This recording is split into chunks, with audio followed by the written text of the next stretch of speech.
Welcome, everyone, to another episode of the AI Healthcare Podcast. I'm your host, Dylan Reed, and today we are joined with my friend, Ashley Gross, who's the CEO of the Prompt Community and who is also an instructor at Section. Thank you so much for your time today, Ashley. Yeah, thanks for having me, Dylan. And what really struck out to me is specifically with the Prompt Community, you're really committed to teaching 10,000 people about how to build a business in 10 days using AI while advocating at the same time for greater AI accountability. What does that mean to you? Yeah, great question. I love answering that question. What that looks like to me is I want to have the biggest impact possible. So if you think about the people that really would benefit the most from AI, it's small businesses, it's farmers, it's the people that don't normally have the accessibility and the budget to afford the courses that are typically more geared towards technology industry leaders, right? Because they're a couple Mhm, $1,000s and maybe you need them, maybe you don't. That's not even guaranteeing you that that program is going to actually benefit you. That's just the price of admission. And mhm. so for me, it was really about what can I do to drive the and make the biggest impact possible, but also do this in the safest way possible. So what that looked like for me is really taking a minute to think about, well, what are AI education classes today missing? And a big proponent of the community because if force with someone and your friend picks something up and you pick something completely different up and then you have a conversation afterwards, then not only are you doing something together and you're sharing an experience and bonding, but then afterwards it's so much more powerful because I can hear the same course and you can hear the same course and we're going to have different takeaways after it. And then once we get together and brainstorm that, well, then think about it this way. It's not just a course now. Now it's a brainstorming session. Now we're doing this. And it just kind of like keeps creating this domino effect of bigger impact. And that's what I really wanted the community to be about. So I focused on the accessibility of it. It's for anyone. You don't have to be an advanced or expert level in AI. And then the affordability, it's $20 per month. I even have on my website, if you can't afford $20, let me know. I'll send you a coupon code so you can get your education for free because that's a really big pillar of this community is affordability. Mhm. And then as far as building a business goes, right, I don't think that the old ways are going to last much longer. And by that, what I mean is, and you could have done this before generative AI came out, right? Generative AI is not even a new thing. It's been around for decades. But you could build a business before that technology existed. So now it's like, okay, well, now that this technology is here, what can I do to build a bigger business or a better business? Well, I can hone in on my user experience. I can use AI tools to make the onboarding experience better. You can really ramp up what you're doing and just create an overall better business, and not only a better business but a more sustainable business that's going to benefit you up front and then long term using these tools. And so I'm really big on teaching people how to think that way because there's just way more accessibility to these tools now than there ever has been. So why wouldn't we try to build a business with AI first instead of building a business and then trying to pull in AI later? No, that's great, and it kind of really bleeds into my next question quite nicely. Like, was there a particular situation that really pissed you off, or was there something in your personal or professional life that made you realize, this is kind of, I don't like to use the phrase life's mission, but it seems like that this is, you wanting to teach 10,000 people about how to build a business with AI in 10 days. Like, that seems to be kind of Ashley Gross. Kind of, was there a particular incident or situation that made you really kind of go off in that direction? I probably, it's funny because you're the first person that's ever asked me this question. So it's kind of forcing me to be vulnerable, which I love. If I had to think about it, without having to rehearse it, the first thought that comes to my head is I actually went to college originally to get my biology degree. And I was very specific on why I wanted to get that degree. I wanted to have a major of biology, but I also wanted to go into law and protect farmers against corporations like Monsanto. It was like a very near and dear thing in my heart, it still is. And I was really bad at statistics. Like I literally failed statistics. There's no really failed it. It was a big ol' F.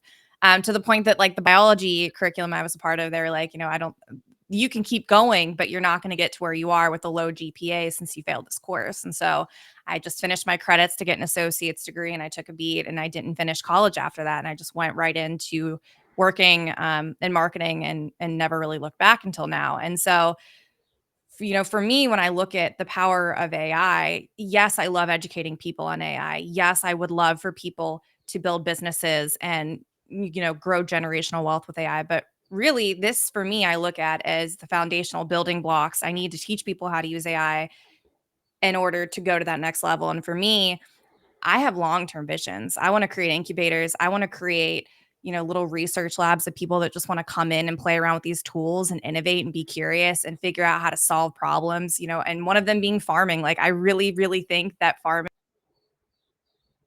is the that could get. So one day I would love to tap into a research project or start my own where we use generative AI to predict weather patterns and tell farmers what they should do to their crops to proactively protect them against the weather and the elements. So for me, it really is just like this one building block of a foundation. I want to take the time to be ethical and have these safe conversations and make sure people are trained to start using AI and then get them starting to think about building a business. And okay, now I know how to use AI. How can I apply this to other aspects of my life? What can I do to bring myself more joy that I haven't been doing? And how can I do it faster now that I have AI? And then once I get people to kind of lift their heads up and educate them on the basics, then it's like, okay, now you see that we can do anything, right? So let's go. Let's do everything. Mhm. And has it been, in your AI educational journey, has it been kind of a struggle trying to even get people to understand what AI has been, or is it like, have people really embraced it, or what have your experiences been just even introducing the concept to people? Yeah, so I did this a little bit backwards. I mean, I started using specifically, it's called Jasper now, but back then it was called Jarvis, and I started using it back in 2020 during the pandemic, and I was very quiet about it because back then there was this not like there was this idea in the media where if you were using AI, you weren't actually working. And there was this huge knowledge gap of like, no, prompt engineering is 100% a skill. You got to get good at it. So I didn't really talk about it. And so then in 2022, the company that I was working for, the CMO, she was like, hey, everyone knows you're using AI. And I was like, okay.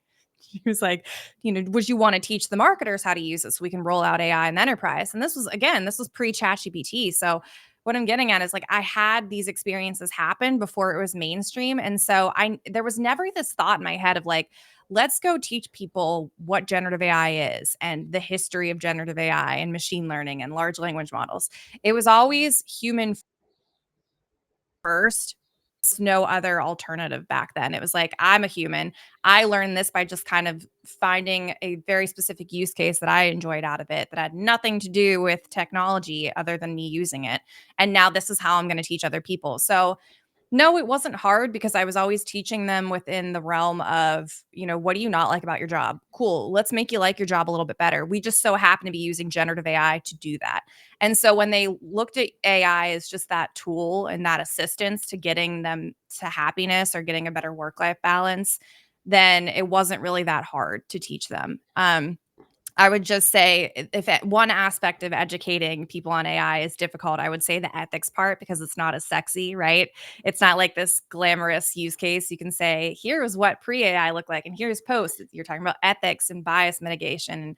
And I mean, it's not sexy, but it's really important. And I'm not going to stop talking about it. But that's probably the harder one to talk about and teach. Awesome. Yeah, because it seems like, I was born in 95, so I was kind of really raised within that internet generation. And so this is kind of like, reading back on, computer history, we're kind of living in that internet 2.0 era. Yes, I would say it's also interesting too because a lot of, our parents and their parents that grew up and saw all of that for the first time, they're actually more eager to learn than fresh graduates right out of college because they saw how fast the pace of innovation took off when computers were introduced. And, some of them missed that era, right? Some of them were a little bit critical of that era and missed an opportunity. And now this time they're like, I'm not missing it. I'm hungry. I'm here. I'm ready to learn. So it's been really interesting seeing kind of the dynamics and the generations and kind of how they're tapping into this and what their pace of learning is like. You can definitely And from your experience, when it comes to specifically around AI education, is there a particular thing that people are asking you, "Hey, Ashley, I want to learn more about this. Ashley, can you teach me about this?" Like, has there been any like common themes that you've seen since launching the prompt community?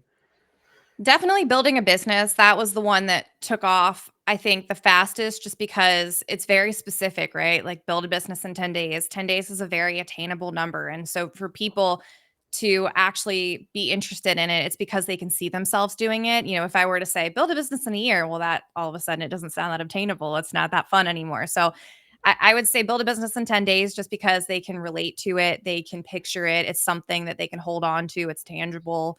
They know that they're going to get results. But then the other one is a lot of productivity. I get a lot of people that purely want to use AI to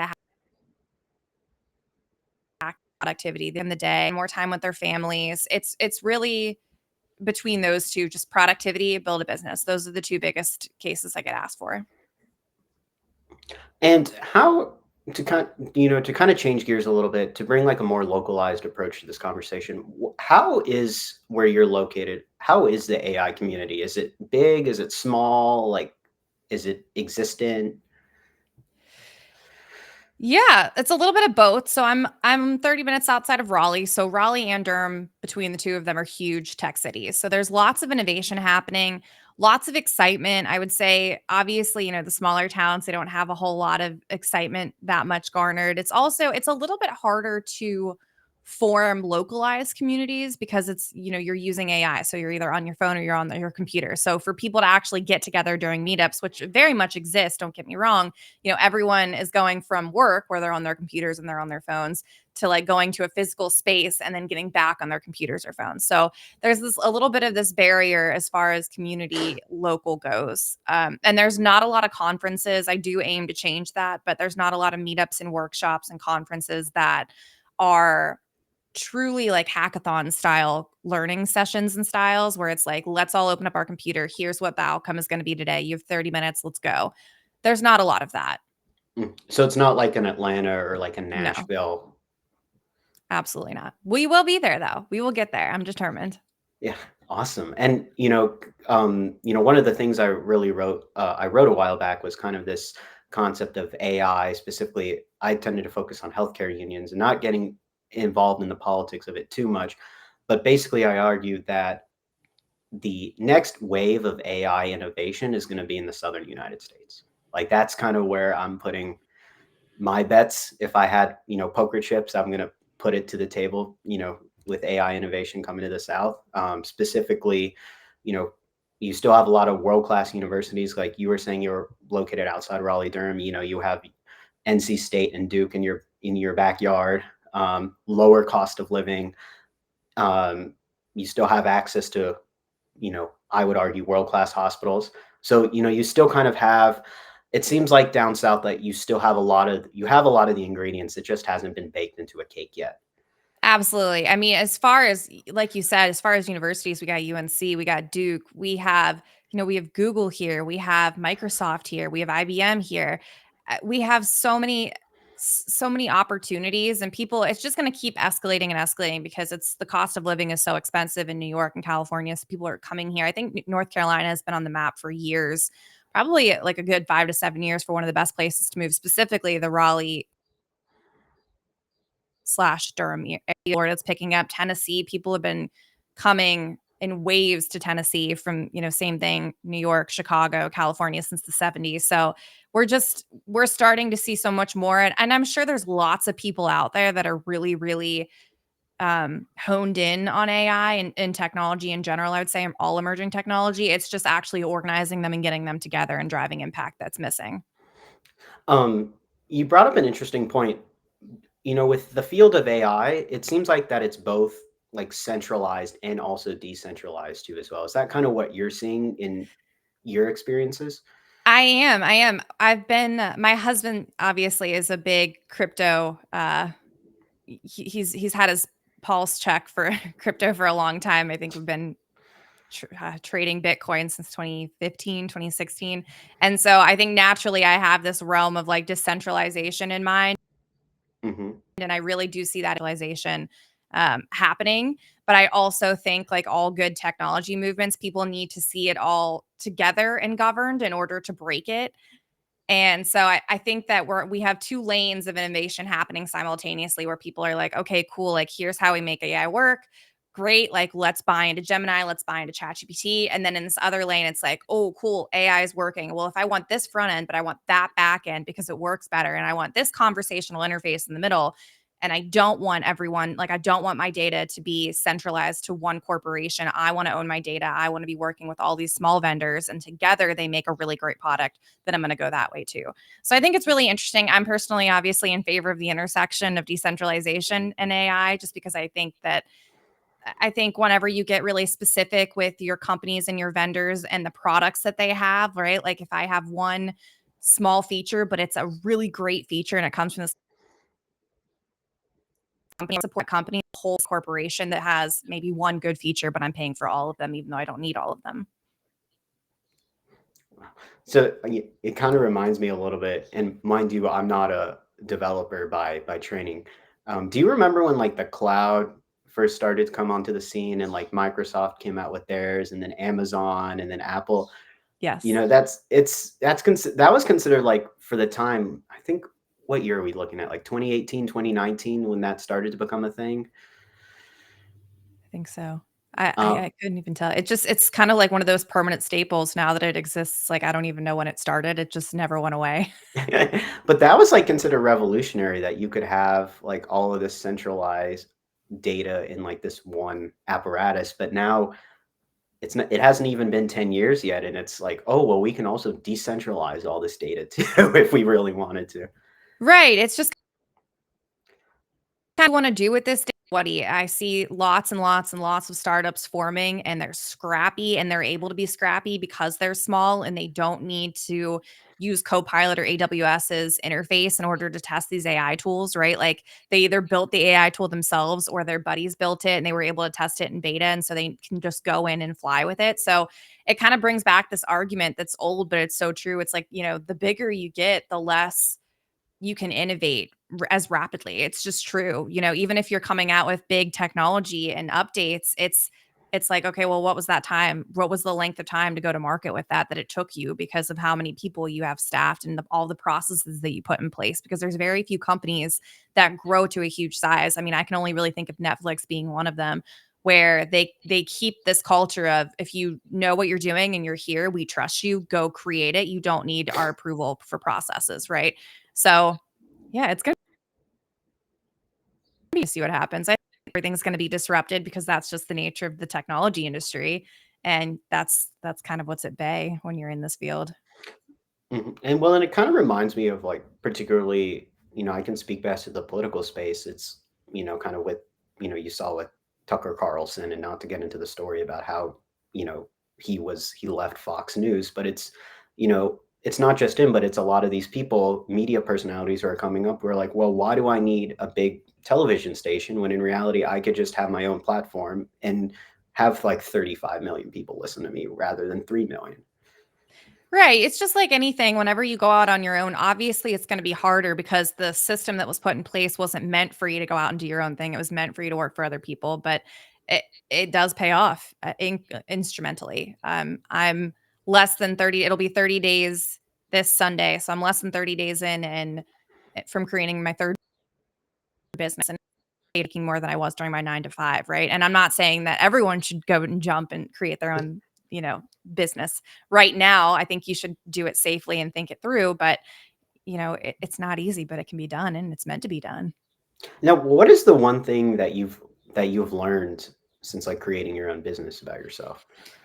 So this is my third business that I've created. I think I just learn something different every single time, which is great. It's like a crash course on failing, and you fail so much faster every time you do this that you don't get scared to fail. You hope that you fail because then you're learning something a lot faster. When you're just winning and you're just doing things right, it's like, okay, well, then what area needs my help, right? Like if everything's okay, then what am I supposed to be doing? And it's almost like that you're waiting for the other shoe to drop feeling, whereas if something doesn't go right, you're like, okay, cool, let's try it this way. Let's go, go, go. Let's make it happen. So I think the biggest lesson for me with this business in particular was just this is running a business, creating a business. And you can't hack communities. You can't Mhm. hack that. You're asking people to personally trust you, not a product. You're asking them to trust you and your expertise, and then you're building that. And you have to do it in a safe way and continue to scale with the group that you have while giving them your full attention and making them feel safe and making sure they're good, but also bringing more people in, making sure personalities match, making sure that everything continues to run while you're making this experience amazing for everyone. So I would just say the power of community, I think everyone is very well aware of. I think that the thing that people aren't aware of that would surprise them is, you just have to kind of show up and be transparent, and then the people will come. If you put on this facade that you have it all together and you know everything you're doing and you're this expert, people can smell right through that, right? But if you just show up and you're like, hey, here's what I know, here's what I don't know, but here's where I can help you. And like that's all people want is just that connection. Mhm. And it's, you brought up like, kind of that imposter syndrome, and what I've observed, it's also a very fast way to crash and burn.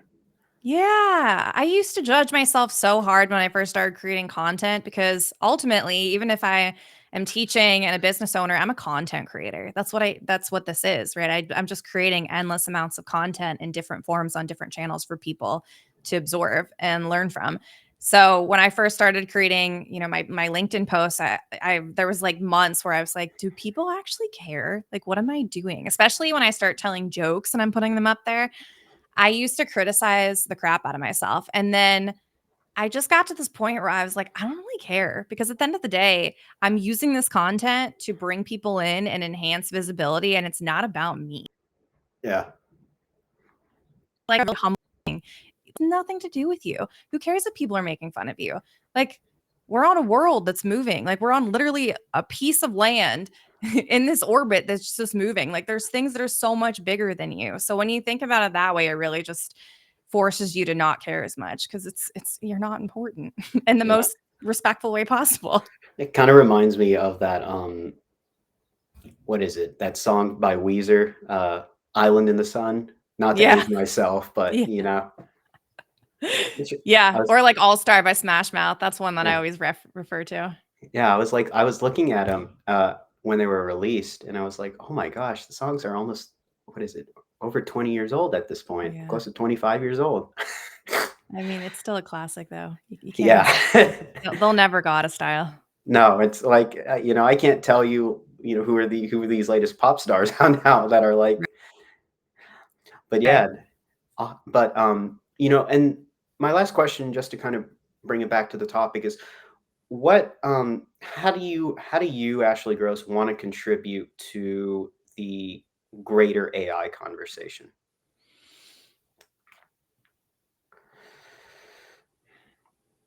I want to show people. There's lots of people that are talking about AI, Hmm. and there's lots of opinions in the space. It's very loud. Hmm. I don't want to talk. That's why I don't have any news articles about AI in any of my content. If you want to find that, you know the places to find it. There's people that already do a good job. I don't have opinions about what the founders are doing or what these tools are. I just test these tools and I look at the privacy policies and the GDPR and I go through all of the data articles and all the stuff that people don't want to see. And I just tell them what it is in there. And then I give them the decision on what, make sure that they have all the resources that they need to make that decision. That's what I want to do. I don't want to have an opinion. I don't want to be another voice in this loud space. I just want to cut through the noise and tell people what they need to know to use the tool and make that decision for themselves because that's what they should be doing. Hmm. And one last question that I did have is, what are um, what do you think that community stakeholders, whether those in the public sector and the private sector, like what do they need to understand about AI education? I don't think they need to understand anything about AI education. I think they need to understand how to communicate Mhm. and how to understand how AI affects other people psychologically. Mhm. That is what I think people should be spending more time on because AI is an amplifier. If you are not good at communicating, if you're not good and talking about, what expectations you want out of people, then you're never going to get them to use AI. And if you don't understand that this technology scares a lot of people because they grow up, they go to school, they spend years in an industry and in a specific career, and it becomes an identity for them. And these tools, they come out, and all of a sudden all they can hear, all these people hear, is how these tools are going to change everything. And so then they don't really know how to base their value anymore, right? Because they're like, well, what does that mean for me? Who am I? What am I good at? How am I going to contribute? How am I going to pay the bills? And so it's less about physical, like you can go teach yourself AI at any point in time, right? It's less about really knowing all the tools out there and how to use every single tool. It's more about trying to convey to people, not afraid that the technology is actually going to take over the world. They're afraid of what that means for them. And then once people understand that, and they understand and they can kind of diagnose that fear, then you can get them to start being curious and feel safe. And then once they feel safe, sure, absolutely start diving into the tools and what they mean and how to use them. But until you can make people feel safe and comfortable and have fun, you're not going to do anything. Awesome. No, that's great. And where can people find more about you, Ashley? Yeah, go to my LinkedIn. I will connect it in this post. Awesome. Well, thank you so much for your time. Please feel free to follow my content. I write weekly on the AI Healthcare Report, as well as I host the AI Healthcare Podcast, where we release episodes twice a month, as well as the end of the month FDA Roundup, which focuses on a couple of things that are happening in the FDA for that month. Thank you so much for your time again, Ashley. Thank you. Awesome.